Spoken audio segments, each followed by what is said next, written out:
Seguindo com as videoaulas a respeito do balanço patrimonial, neste vídeo vamos discutir a estrutura do balanço e os seus requisitos. Este vídeo está baseado no capítulo 2 do livro Contabilidade Financeira. A estrutura do balanço pode ser simplificada da seguinte forma. Do lado esquerdo nós temos os ativos, conforme nós já vimos no vídeo anterior, e esses ativos são subdivididos em dois grandes grupos, o ativo circulante e o ativo não circulante. Existe uma lógica embutida dentro dessa divisão, que é a lógica da ordem decrescente de liquidez.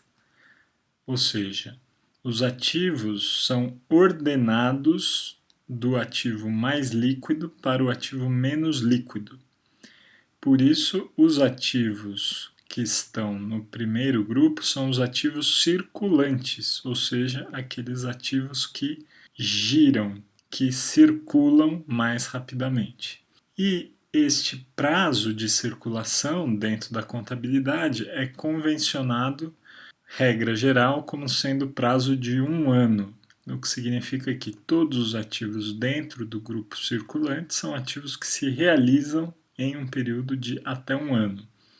Normalmente a gente tem aí o próprio caixa, que já é líquido, já é dinheiro, aplicações financeiras, contas a receber de clientes, estoques, mercadorias, tributos a recuperar e coisas do gênero, contanto que a realização seja em até 1 ano. Existe uma exceção a essa regra geral, que é para atividades em que o ciclo operacional é superior a 1 ano. Nesses casos, o critério de corte do circulante e não circulante passa a ser o prazo do ciclo operacional. Por exemplo, uma empresa que fabrica navios que demora 2 anos para que o seu processo operacional ocorra. Então, dentro do ativo circulante, nós vamos ter ativos que se realizam, que circulam dentro do prazo de 2 anos. Da mesma forma, o passivo circulante vai respeitar esse prazo. Mas, como já dissemos, isso é uma exceção, a regra geral é a utilização de um prazo de até 1 ano. Depois do ativo circulante, nós temos os ativos não circulantes, que são os ativos que têm um prazo de realização superior a 1 ano. E aqui existe uma subdivisão proposta pela Lei das SA aqui no Brasil, que é uma subdivisão relacionada à antiga estrutura do balanço patrimonial antes da Lei 11.638 de 2007, que foi uma lei que alterou a Lei das SA. Antes desta lei, os ativos eram subdivididos em circulante, realizável a longo prazo e ativo permanente. Porém, dada a adoção das IFRS aqui no Brasil, dentro das IFRS não existiam esses 3 grupos, existem 2 grupos, circulante e não circulante. Então a legislação acabou juntando os antigos grupos realizável a longo prazo e permanente dentro do ativo não circulante. Porém, manteve a divisão interna dentro do não circulante, indicando que o não circulante se subdivide em realizável a longo prazo e os itens do extinto grupo ativo permanente, que são os investimentos, imobilizado e intangível. Então, portanto, a subdivisão ativo permanente formalmente não existe mais, mas é claro que se a gente descontar dos ativos não circulantes o realizável a longo prazo, a gente chega no que seria o antigo ativo permanente. Do lado direito do balanço, a lógica é semelhante à lógica dos ativos. Se nos ativos a ordem é decrescente de liquidez, aqui do lado direito será uma ordem decrescente de exigibilidade, isto é, os itens que são apresentados inicialmente são os itens mais exigíveis, que têm que ser pagos num período mais curto. E esses itens são os passivos circulantes, as obrigações que são exigidas em até 1 ano. Depois, as dívidas com terceiros, que possuem um prazo superior a 1 ano, regra geral, são os passivos não circulantes. E, finalmente, o patrimônio líquido, que, conforme nós já explicamos no vídeo anterior, se refere ao capital próprio e, por isso, não tem a característica de exigibilidade que possui o passivo.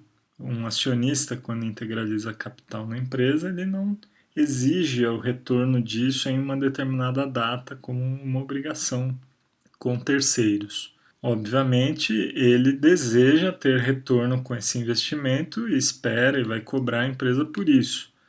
Mas não existe uma data de pagamento do capital que o acionista está colocando. Então, o patrimônio líquido também é chamado, por alguns autores, de passivo não exigível. Então, essa é a estrutura geral do balanço patrimonial. Na sequência, vamos ilustrar essa estrutura com um caso real. Trouxemos aqui para visualização o balanço publicado pelas lojas Renner S.A. no início de 2021. O balanço se refere a 31 de 12 de 2020 e tem como números comparativos 31 de 12 de 2019. Vejam aqui do lado esquerdo que a empresa está segregando os ativos em circulante e não circulante. Dentro do não circulante, a gente percebe aqui a subdivisão em realizável a longo prazo, inclusive totalizando aqui essas contas. E depois vem os itens que seriam antigamente classificados em ativo permanente, investimentos, imobilizado e intangível. Esse direito de uso tem a ver com a adoção de uma norma mais recentemente, que é o CPC 06R2 ou IFRS 16, é o assunto dos arrendamentos. Nós não vamos discutir esse tema aqui, esse tema será discutido posteriormente quando nós tratarmos do assunto específico. Mas, de qualquer modo, tem uma característica parecida com os itens do imobilizado e do intangível, por isso que ele fica transitando aqui entre essas contas. Então, no caso aqui da Renner, além de números comparativos aqui de 2 anos, a empresa apresenta dados da controladora e do consolidado. O que significa isso? Significa que os dados da controladora se referem à empresa individual Lojas Renner, cujo CNPJ é este aqui, 92754-738, meu contrário, 62. Esse é o balanço individual. E por que é chamado de controladora? Ora, porque a Lojas Renner S.A. controla outras empresas que estão abaixo dela, que são os investimentos que ela possui, que estão aqui embaixo, no ativo não circulante. Esses investimentos em outras empresas, quando se elabora o balanço consolidado, ele some. Estão vendo aqui? Por que ele some? Porque o balanço consolidado é uma representação econômica do grupo de empresas como se fosse uma única empresa. Então é claro que o grupo como um todo não vai ter investimento em outras empresas, a menos que fossem empresas não controladas, fossem coligadas ou controladas em conjunto. Este tema nós também vamos desenvolver posteriormente, quando tratarmos do assunto especificamente. Mas aqui apenas para dar uma ideia geral dos componentes da Lojas Renner, ela tem o balanço controladora e o consolidado, referindo-se a 31 de 12 de 2020 e comparativamente a 19. Reforçando apenas o conceito dado anteriormente, vejam que o balanço é de uma data, é de 31 de 12, é uma foto. É a foto da situação financeira da empresa que em 31 de 12 de 2020. Okay? Do lado direito, o que a gente observa são as dívidas de curto e longo prazo, dívidas de curto prazo passivo circulante, dívidas de longo prazo passivo não circulante. Esse total do passivo circulante e não circulante está aqui embaixo, total do passivo, que representa os capitais de terceiros. Então, desses 14 bilhões investidos aqui pela Renner nesses ativos, 9 bilhões está vindo de recursos de terceiros, tá ok? E os outros 5 bilhões e meio estão vindo do capital próprio, tá? Que é o patrimônio líquido. Então vejam que os totais estão batendo, conforme o conceito que a gente já apresentou de balanço. Tenho 14 bilhões 642 do lado do ativo, do lado do passivo mais patrimônio líquido, a mesma coisa. Uma última observação aqui, a empresa está indicando que os dados de 2019 estão reapresentados em razão de uma alteração de política contábil de arrendamento, conforme descrito numa nota explicativa específica. Isso acontece quando a empresa muda políticas contábeis, seja por força de norma, ou seja por mudança voluntária. Então, idealmente, a empresa refaz os números do período anterior para tornar o balanço comparável. Tá ok? Então, a ideia aqui era ilustrar, né, com um caso real, a visualização do balanço. Na sequência, vamos observar de uma forma mais específica o patrimônio líquido. O patrimônio líquido nada mais é do que o valor residual dos ativos da entidade após a dedução dos passivos. Ora, se o ativo é igual a passivo mais PL, é claro que o PL é igual ao ativo menos o passivo. Tá? Isso é bastante lógico, intuitivo, dada a definição inicial que nós demos de que as origens são iguais às aplicações.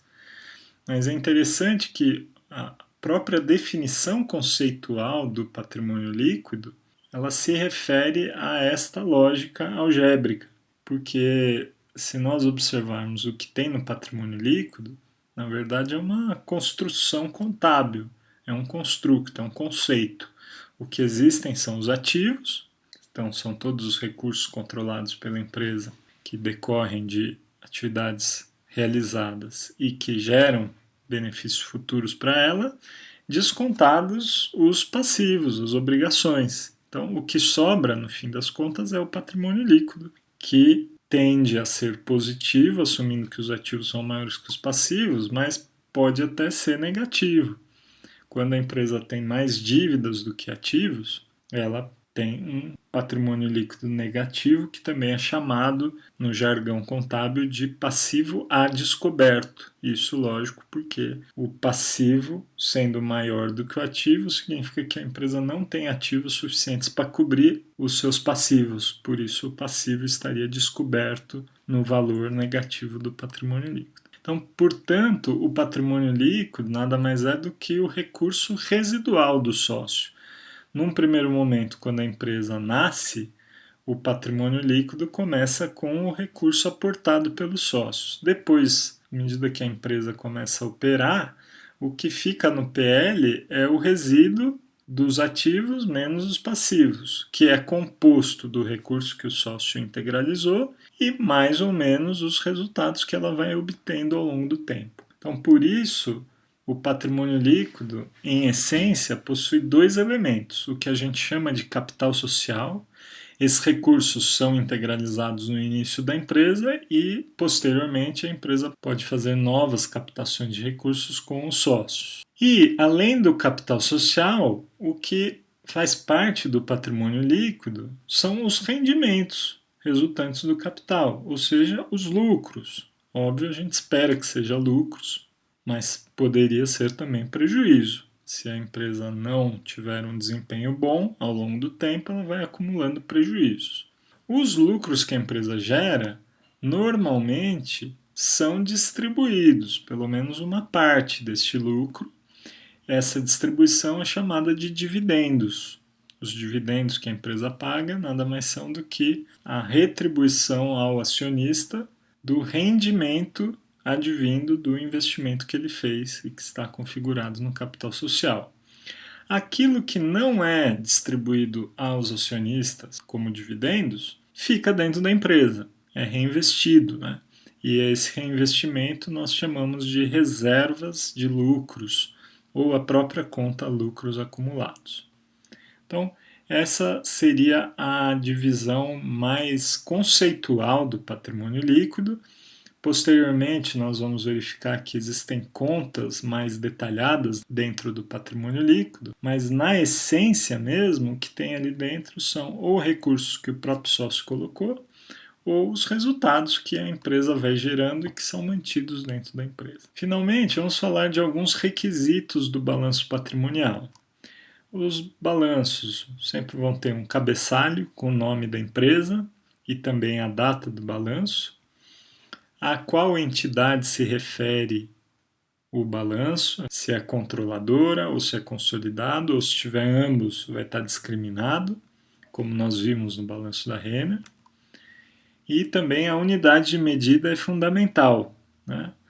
Tanto a moeda, que aqui no Brasil sempre vai estar apresentado em reais, mas se estivermos observando o balanço em outros mercados, naturalmente vão ser outras moedas.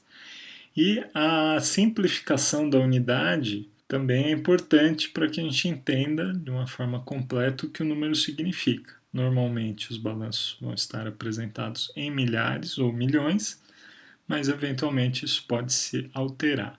Então, com isso, nós fechamos a estrutura básica do balanço, inclusive ilustrando com um balanço real.